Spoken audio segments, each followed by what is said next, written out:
Hi guys, good evening and welcome back once again to The Edward. I'm your host Eddie, and in tonight's video I'll be discussing what I thought of the latest and very good episode of Evil, which dropped its newest episode earlier today on Paramount Plus. I just got done watching it, really liked it. Before I get into all of that, of course, please be warned, this is a spoiler-filled review, so if you're not caught up on Evil by the latest episode, which is episode 2 of season 4, you don't want to keep watching or listening, as I will be discussing spoilers, plot details, character stuff, all that jazz.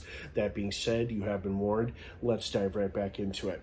First and foremost, I really like how the cases they investigate. One thing that really appeals to me about this show is that it really reminds me of other supernatural investigation shows like The X-Files and Kolchak the Night Stalker. I don't know if this show drew inspiration from those other two series I just mentioned, but this particular case where they're investigating a possible werewolf was extremely X-Files or Kolchak-ish. But it turned out to be one of those scary robot dogs that get scarier with each advancement or enhancement that are added to them. And apparently one was coming for Kristen's family, but I think they deemed it was nothing supernatural. It was just that one guy who was going after them because they were going after his stuff or after his robo-dog. So in this case, the only supernatural stuff we saw in this episode were the two demons in the Zoom meeting at the DF meeting with Leland and Cheryl.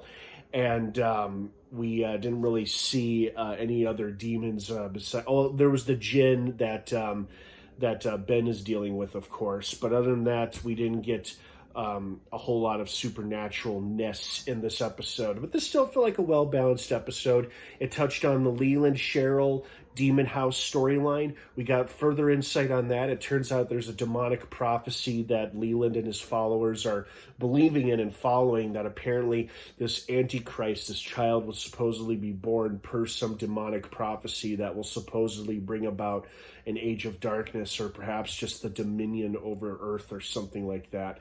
Who knows? But they are following a prophecy, a demonic prophecy. And Cheryl, as hard as she tries, just continues to not so much thrive in a super toxic environment where everyone just disregards and devalues her greatly.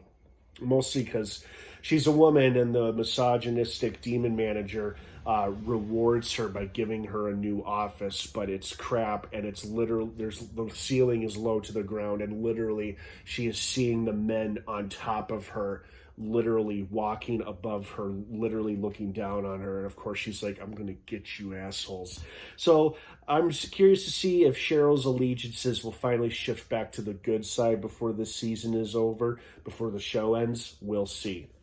I also liked seeing Ben struggle with his djinn sightings. It was interesting to meet a new character in the mix. I guess LeConte is off to take care of other Vatican business, and he's brought aboard Father High Evolutionary. Well, the actor's name is Chukwudi Iwuji. I'm sorry if I'm butchering that, but to most of us, he's best known from this first season of Peacemaker and from the excellent Guardians of the Galaxy Volume 3, where he played a completely different character and totally crushed it. In Peacemaker, he played such a likable character, and he was the exact opposite in Volume 3 of Guardians of the Galaxy. So this guy has got range, but from the looks of it, it seems like he'll be an ally to David in this show. So that was interesting. And I overall really enjoyed this episode. I'm sorry the case they were investigating didn't turn out to be supernatural. It's always kind of a bummer when it's based in logic or science or within reason. But it still made for an entertaining episode. And did we get a possible hint of Andy breaking free of his brainwashing condition from Leland, with his girls now introducing a new song for him to listen to rather than the song that sends him into a frenzy or triggers his PTSD? We'll see. But overall, I enjoyed this episode a lot. I'm just sorry the show is ending, but it does feel like with each episode, they keep planting a seed that will grow into a flower of a new plot line, which will hopefully be resolved and answered before the show is over. So what did you guys think of this latest episode? Did you like it? Did you love it? Were you expecting more, expecting less? Let me know what you think down below in the comments section. Have a wonderful rest of your night. Evil drops new episodes every Thursday on Paramount Plus. Have an awesome rest of your night, everybody. And of course, until next time, may the force be with you.